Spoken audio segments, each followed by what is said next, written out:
I've been invited for the second time as visiting professor for the Getulio Vargas Foundation CEPEDOC.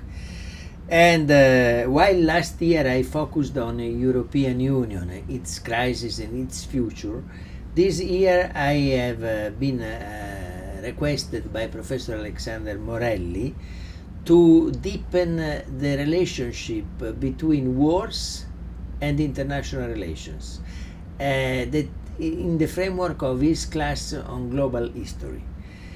Well, my thesis is that wars are very important in provoking change, not only domestic change, for instance, in the defeated country, but sometimes also in the winning country.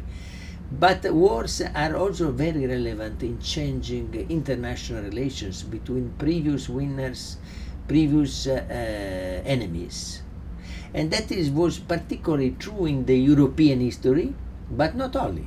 You can see also in the South American history, the worst war in the history of South America was the war between the three-party alliance, Brazil, Argentina, and Uruguay against Paraguay in 1865, and was about a river, the navigation in the river La Plata.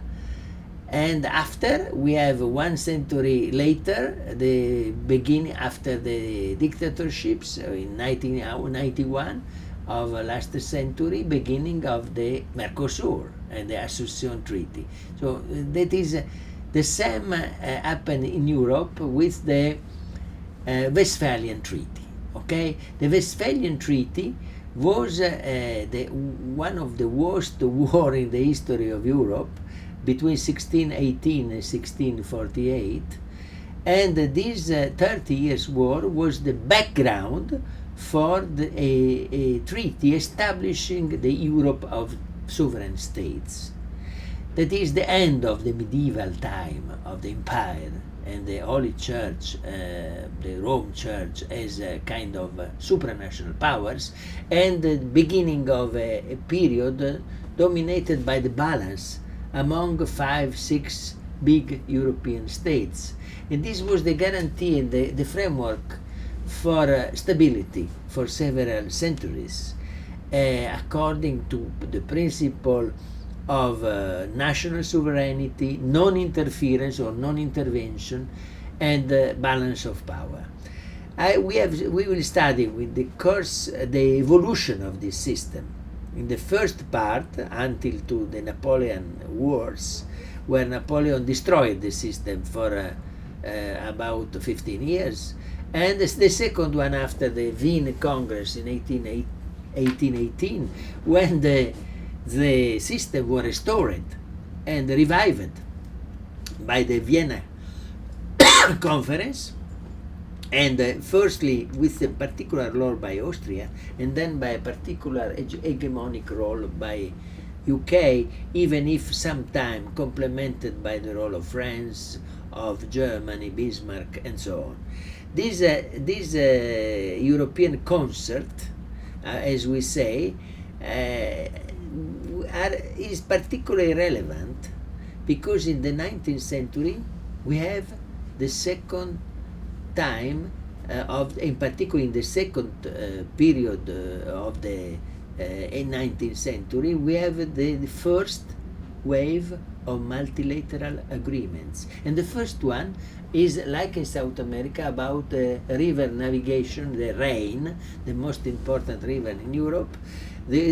Was the topics of a first multilateral arrangement between France, Germany, Switzerland, Belgium, Holland, about navigation.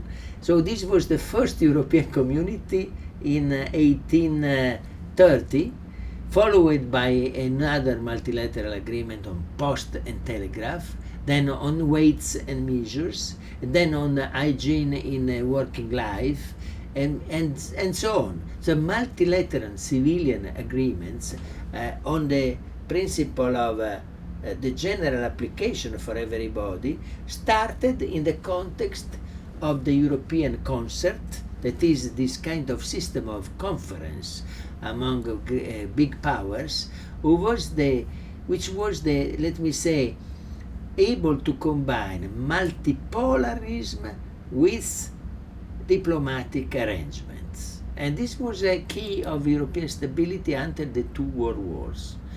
And then we study in the last session of my class the impact of the two world wars, World War number 1 and number 2, starting in 1914.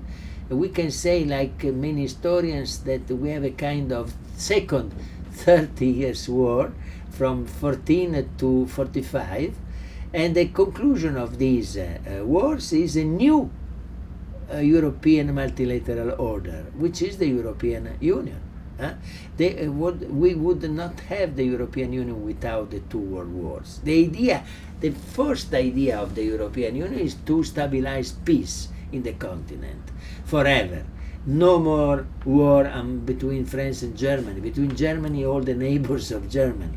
So this is the main, let me say, cement, the main aim of the European construction, stabilizing peace at quasi-continental level. It's not continental because Russia is outside, Turkey is still outside. However, it's quasi-continental level, 28 states, which have, number 1, peace, stable peace, number 2, consolidation of democratic regimes, and number 3, a high level of prosperity compared with other continents. So the European Union is the result of this idea of peace by a kind of piece by piece, in the sense that every region should arrange its own way to a regional organization, European Union, Mercosur in South America, ASEAN in Southeast Asia, and so in order to create the global peace by steps, by intermediary steps, where every region reach its own way to regional cooperation, to regional organization, by its own development. This is the main idea. The European Union is interesting because it is maybe the most developed, sophisticated institutional set of neighboring states. We have 28 states. We have several regimes among these states. The most important is the common market. The second is the European common currency. But we have other regimes, and this is kind of guarantee against the coming back of the old specter of war and dictatorship, fascist or communist dictatorship in this continent. This is the idea.